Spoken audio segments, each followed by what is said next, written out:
Good evening. We are gathered here today to celebrate the death and life of a very special man. He truly impacted my life as well as the lives of many, many others. Now, I wasn't there for his early years, but I know how important this man was for so many. So, if you weren't lucky enough to have been one of the people to have met him, I figure his eulogy is as good a place as any to introduce you to... Oh. Here we go. Here he is. Oh. Dudu Pee. Yes.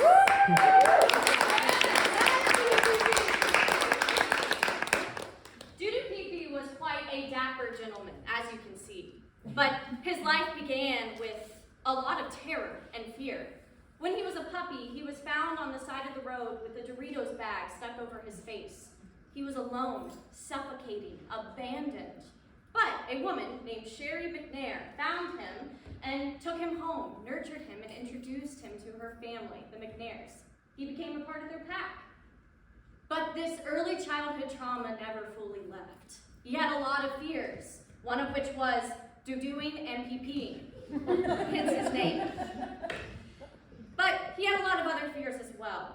In order to kind of get an idea of what Dudu Pee was like and what a day in the life was for him, I'm gonna need a volunteer. Oh, come on up here. Let's give him a round of applause. So what's gonna happen is I'm gonna do a magical dance and become Dudu Pee. Beautiful. And we're gonna pretend like this is the McNair home. Okay. This is their couch where Dudu Pee sits, and this is their front door. All you're going to have to do is pretend to be someone who's never met Dudu Pee, which is true. That is true. Yes. I have never met Dudu Pee. Correct. This has not been staged. So you'll enter the room and you'll follow these directions. Amazing. Cool. Here we go. All right. Gotta become Dudu Pee. Oh, I'm so scared. Everything is so scary and big. Oh my god. Oh my god. Oh my god. Hey, who are you? Hey! I don't know you.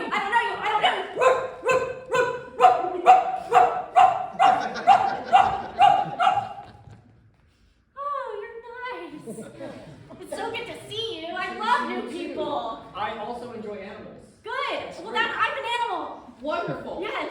Fantastic. Oh, I'm so glad you're here. The fun thing that I have to do is I came here to get my hat back, actually. No. Oh my god. What happened to your head? Well, it vanished under a hat. Oh my god! His head! Get me out of here! Get me out! What are you doing? Look, I'm also robbing this establishment.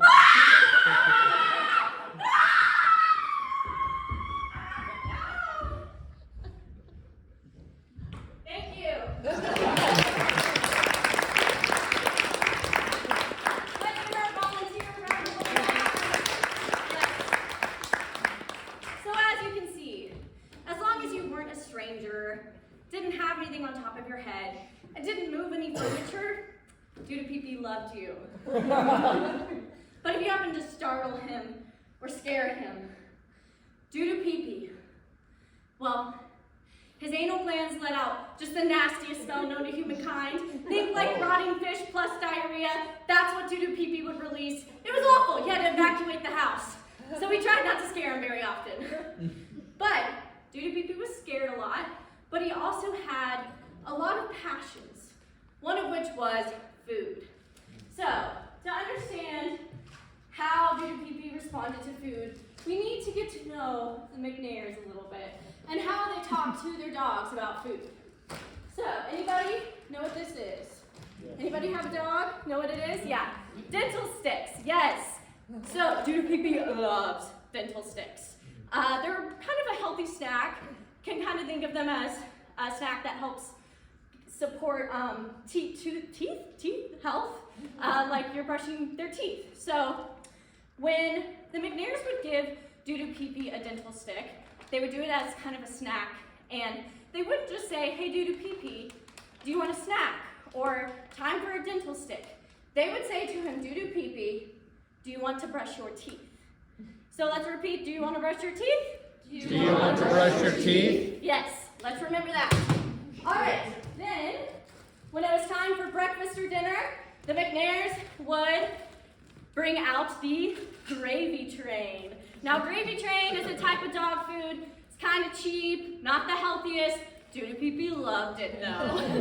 And the McNairs stopped giving Doodoo Pee-Pee gravy train after a few years because it's not very healthy, but they still called all dog food gravy train, and Doodoo Pee-Pee knew that. So, when it was time for dinner, the McNairs don't just say, hey, Doodoo Pee-Pee, gravy train. They say, Doodoo Pee-Pee, Doodoo Pee-Pee, do you want to take a ride on the gravy train? Do you want to take a ride on the gravy train? Nice, alrighty. So, I'm gonna need 2 volunteers this time. Anybody? You don't have to do as much as last time. Yeah, come on up here. Woohoo! Alright, anybody else? Any other volunteers? Anybody else? Come on back up here. Alright, so you're gonna stand over here, yep, that's fine. You're good. Alright, do you remember the question related to the thing in front of you? Cool. Yes. I'm gonna become Doodoo Pee-Pee again, and when I pass in front of you, all I need you to do is ask me the question that's related to your item. Excellent. Got it? You want us to hold items? Sure. Alright, here we go. I'm so hungry. I haven't eaten in an hour. I'm so hungry. I really Doodoo need Pee-Pee, would you like to brush your teeth? Yeah. Oh, I really want to brush my teeth. Oh, I really want to brush my teeth. Please, please, please, please, please, please. Please. Eat it, eat it, eat it, eat it, eat it, eat it, eat it, eat it. Thank you. Oh, I had my toothbrush, but I'm still so hungry. Oh, Doodoo Pee-Pee, do you want to take a ride on the gravy train? Yeah, I want to take a ride on the gravy train. Choo choo! Chugga chugga chugga chugga chugga.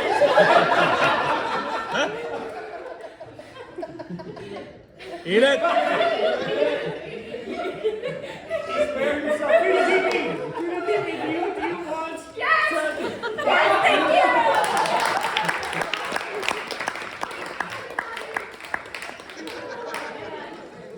Wow. Quite exhausting being Doodoo Pee-Pee.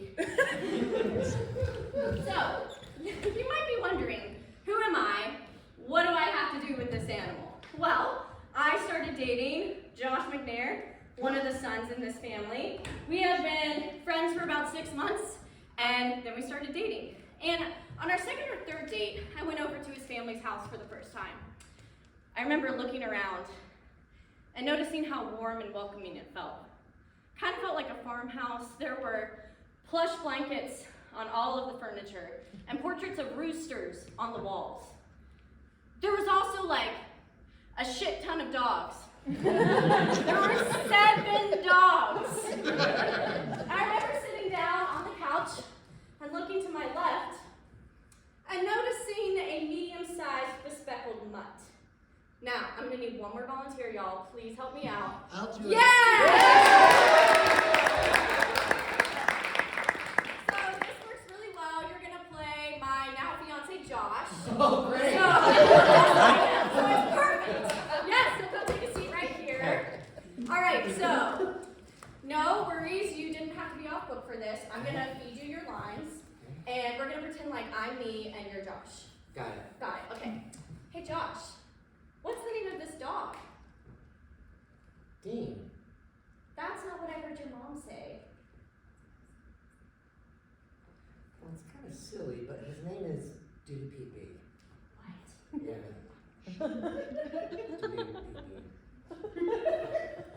Doodoo Pee-Pee. Doodoo Pee-Pee.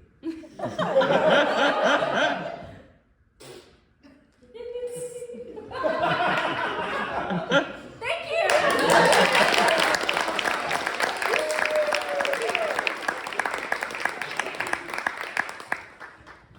I looked at Doodoo Pee-Pee, and Doodoo Pee-Pee looked back at me.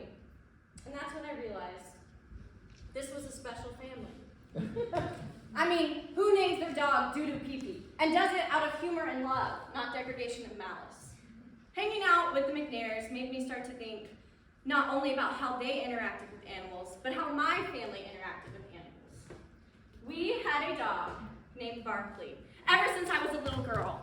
My parents got him when they were just starting to date and then get engaged and get married. So when I came around, Barkley was part of our family. I remember he loved to howl at the moon, and he used to get out of the garage a lot, and we would go around the neighborhood yelling, "Barkley, Barkley," and he always managed to find his way home. I also remember I used to love to get on top of him and pretend he was my horse. And my parents would tell me, "Don't do that," but I would do it anyway. And then, when I was about 4 or 5 years old, my dad gave away Barkley in the middle of the night without telling me or my mom. My brother was starting to have allergic reactions to dogs, and my dad knew my mom would never be able to give him away, so he just did it. But I never got to say goodbye. And I remember my entire childhood, probably till I was like 10 years old, every night I would pray to God, "God, wherever Barkley is, please make sure he's okay and having a good day." And I also remember that the impact of Barkley being permanently gone didn't really hit me until I was like 7 or 8, and I cried myself to sleep for weeks. And that scar is still there, because I still love Barkley and I still miss him. But nearly 2 decades later, I start to fall in love with a man who is in a family that is centered around dogs and the love of dogs. And then, about 2.5 years after I meet Dudu Pee-Pee, Josh and I got engaged! And I was joining Dudu Pee-Pee's family. So it's so sad, but on Josh and I's 3-year anniversary of dating, I got out of class and I had a text from Josh that said, "I think Dee is dying." And I was just shocked. I mean, he was fine. He was only 8 years old. Everything was normal. But he got into something he shouldn't have, or was poisoned. We don't really know, but he was fine. And then 30 minutes later, he wasn't. And then 5 minutes later, he wasn't breathing. But this is what I think Dudu Pee-Pee would want us to take away. I think that pets and animals are one of the greatest joys in life. I mean, to have an animal that loves you on your best and your worst days and is so excited whenever you come home, who could want anything differently? But I also think part of what makes our pets so special is how special we are. Because yes, Dudu Pee-Pee has these really quirky and silly qualities, but things like his name, taking a ride on the gravy train, those are straight from the McNairs. They made him special. And so, let's take this from Dudu Pee-Pee. Don't be scared to do your business. Dudu and Pee-Pee with the brave, audacious ability to be yourself. And also, love those around you fearlessly. When you go home tonight, maybe give your loved one an extra pet, whether they have 2 or 4 legs.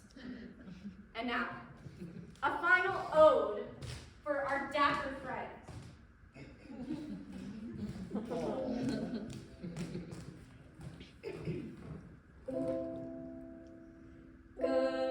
Goodbye, Dee.